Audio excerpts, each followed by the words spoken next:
ฟูฟูหัวฟูบ่เนี่ยอื้อหืออื้อหืออื้อหือมีหยังมีหยังเจนี่สบายดีป่ะลุงสบายดีสบายดีสวัสดีเด้อป้าลุงเด้อห่านถิ่มมัน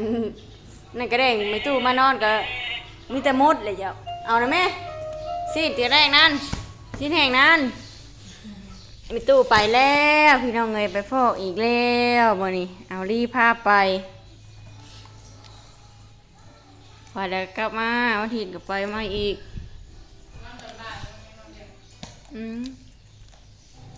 พวก9:30เนี่ยหมอนั่นนะหมอนั่นให้เข้าไปฟอกอ่ะบัดนี้4 ชั่วโมงวันนี้ฟอก4 ชั่วโมงอ่ะเพื่อได้ออกมาอีกนะเพื่อฮอนบ้านฮะกับเพื่อนระบายเพื่อน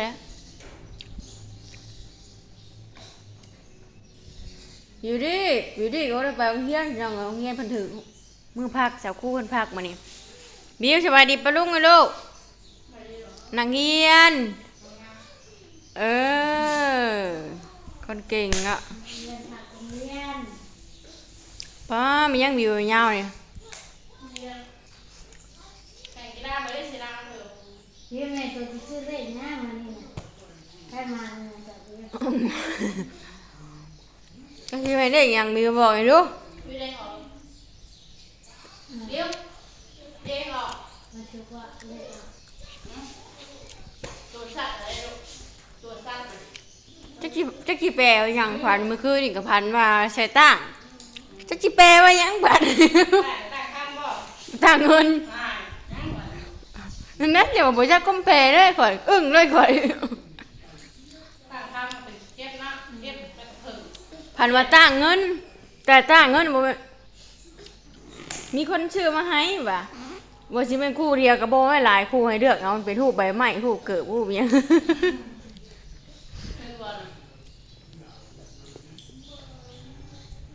เบิดตอนอะไรเจ็บบ้าได้คืออะไรเจ๊เบิดตอนบายบายฟูเอ้ยมาหามาบ่เห็นว่าเนี่ยหามาบ่เห็นมันน้องคิดว่าเจ้าเอาเมื่อป้าคนสวยแล้วเอาเมื่อเลยบ่อ่ะคนน้ำแล้วเมื่อละ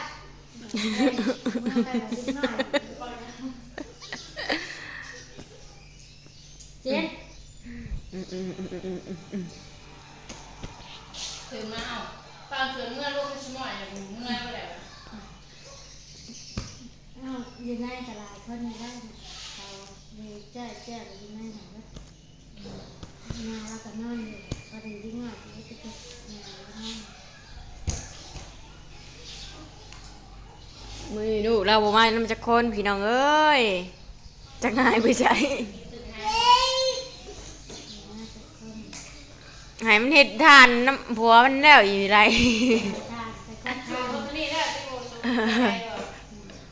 เอาเห็ดทานไงคันว่าเฮาแบบช่วยกันเห็ดหรือว่าเห็ดแบบเห็ดไว้อะนะได้คอดไว้เฮาก็ได้เงินไว้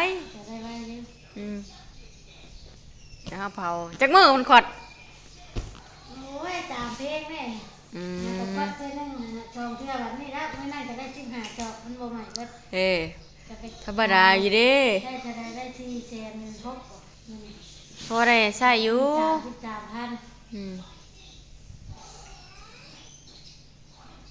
คันเฮาบ่ได้คันเฮาอันว่าบ่จำเป็นก็เฮาไม่หลายก้อนจังขายเนาะประมาณ50 ชอบสิจังขายได้ประมาณล้านนึง2 ล้านขายฉันบ่เพิ่นกินจะชมช้อน3 ช้อนนึงบ่ยากกินลายนะไผกินได้กิน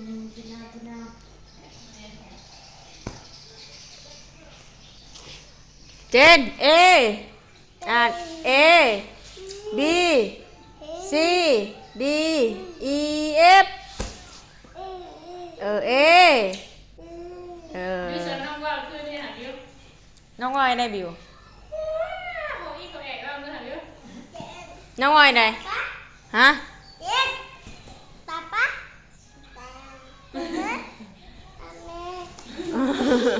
โอ้ยเอื่อยกะ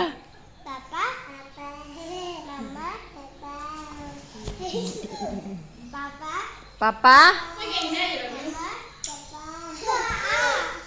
อืม ป๊า ไม่ ป๊า เก่งแท้เหรอ มาม่านานา เจนเงินแม่ใบแม่ใบว่าอยู่แจ้งป้าป้าดิแจ้งเนาะพ่อเตียงอะไรแม่ใบพ่อเตียงเอ้ยบิวพ่อตู้แม่ตู้บ่จังแจ้ง เจ๊ไม่อ้วนจ้ะ แม่อ้วนอ้วน ไอ้บ้านโคกไงไอ้โคกโคกไงเย็นอยู่บ้านไหน โคกไงเออ เป็ดแม่งัวหมู หมาแมวงัวควายเสือชิงช้าง นกจักอีช่างเดี๋ยวโอ้ยไปใช้ดิ เด้อสิงเด้อสิงโตแจ็คจะออก เอามาการ์ตูนเอามาการ์ตูนนะ ว่าสิงโตเนี่ยคนก็ชื่อสิงกับเต่าเนาะสิงเนาะเต่าสิงคนก็จะชื่อเจ้าละหัว มาเด้อจะกินได้ข้าวกินนางกินข้าวกินแหละอืม เจนเอ้ย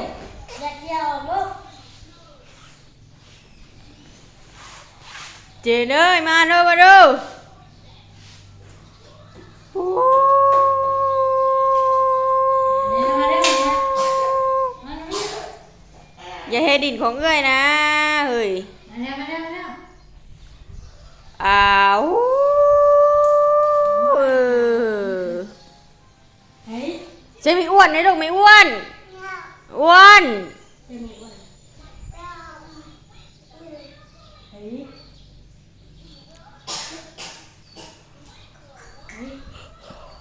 ป้าป้าดิป้าไม่ตู้พ่อตู้ว้าวแม่ใบพ่อเตียงเอ้ยบิวเอ้ยบิวน้องยูริลิไพ่เงินจอมหยุดจอมใจพี่น้องเอ้ยร้านข่อยพะนะเอาจะเอา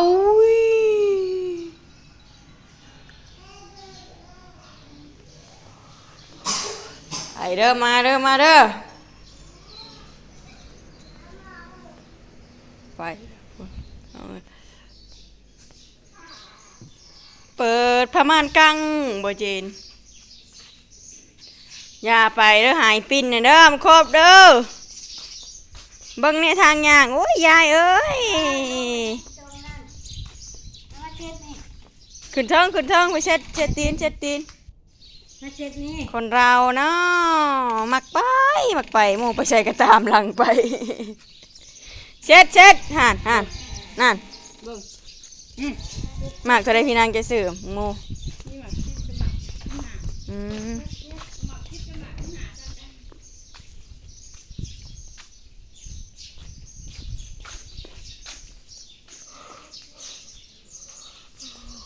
งานบุญงานดองเมื่อแล้วเนาะยังเดือน6พุ่นแล้วบาทนี้แต่งานบุญ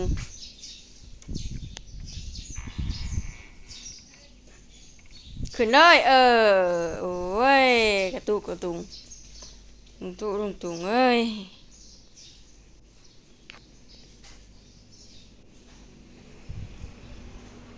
โอ้จังเป็นงามเนาะ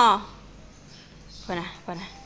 ดินเสือมีตู้ไปหาหมอเลยพี่น้องเอ้ยดินเสือแล้วแบบนี้อย่าเฮ็ดเสือมีตู้ขาดมีตู้หายเด้อมีตู้สิหายเด้อย่านบ่มีตู้หายย่านบ่ย่านว่าต้องย่านเออ กันดีโดยก็ เออ ตามหากันนะก็แบบ พูดเบิดชายเบิดครัวโอ้คนน้อยๆนี่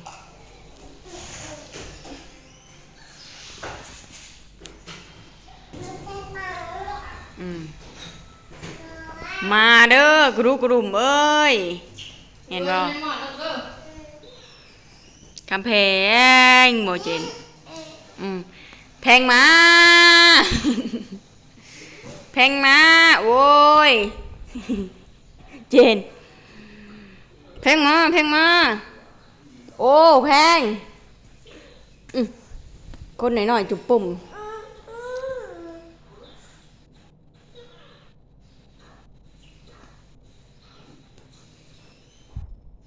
เจนนี่เอ้ยอยู่ใส่นอ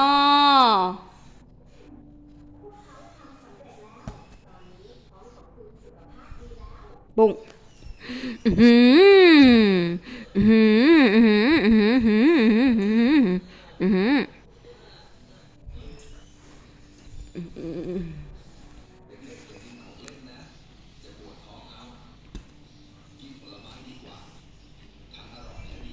หาเห็นบ่คนบอกนะบิวเด็กๆจะกินของเล่นนะว่ะกินผลไม้ดีกว่าจะได้มีประโยชน์ว่ะเมนบ่เจนเห็ดบ่ปุ๊บ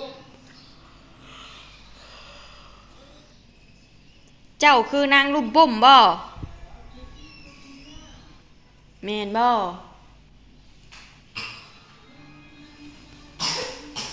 เฮ้ยเออ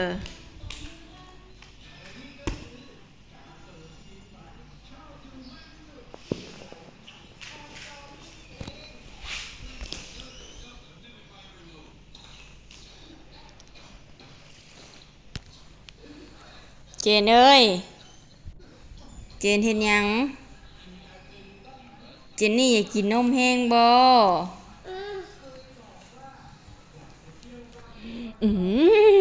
สะออนเด้มือนิ่มๆไปเด้ปลุกลูกเอ้ยนางปลุกลูกเอ้ยโอ้ยจังเป็นงามเนาะให้กันยังดีให้เห็นยังเนาะให้เห็นยัง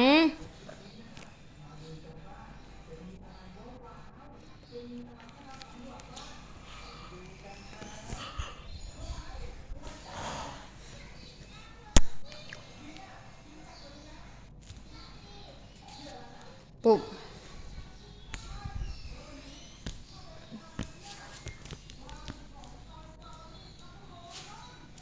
เจนฮัลโหล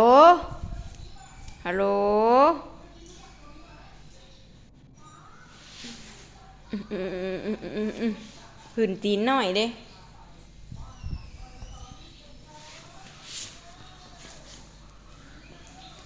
ตีนน้อยๆเสก็ตีนเจนนี่น้อยเสก็เจนโอ้ยเจอเวกาบดอ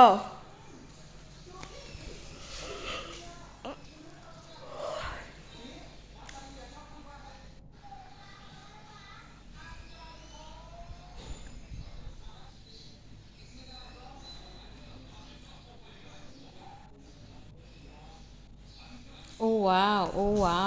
อ้จะมีงามเนาะ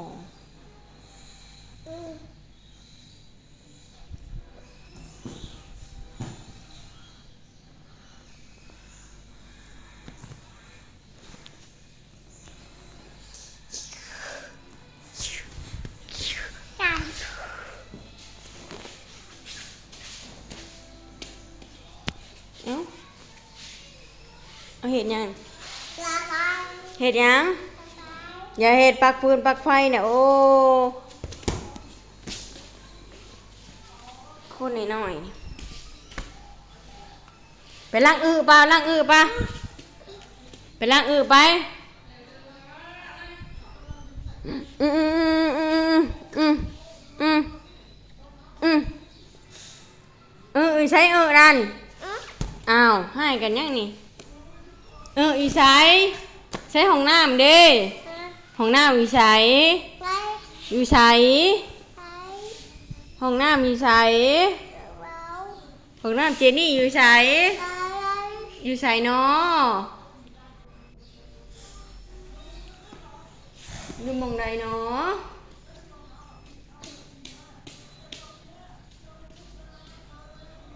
เราไปเที่ยวที่ฟาร์มกันเถิดว้าวเจนดูหนาวดูเจน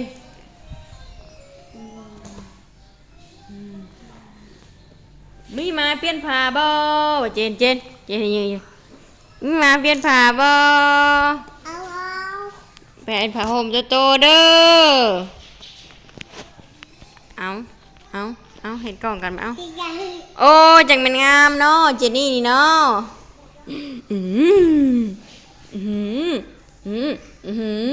เท่นี่ฮะอยู่ใส่ใจเนาะหุ่นเนอะนี่คือนั่งดุมปุ่มเด้หัวเจนไปล้างอ้าวไปล้างไปอ้าวห้องน้ำมีใช้ล้างไปอยู่ใช้เนาะ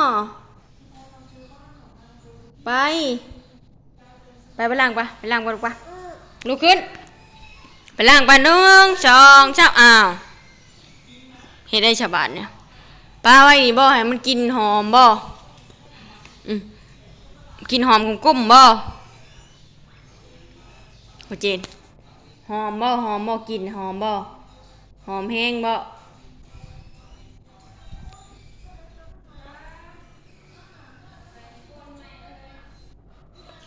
ไฟได้ไอโฟนไปล้างปะลุงไปบายปะลุงไปก่อนปะบายเด้อปะลุงเด้อพอกันในคลิปหน้าเด้อเจนี่ไปล้างก่อนเด้อไปยังอ้าวไปเด้อสบายดีสวัสดีเด้อพี่น้องเด้อไปแล้วเจนี่ล้างก่อนบายดีเด้อปะลุงเด้อไปแล้วบ๊ายบาย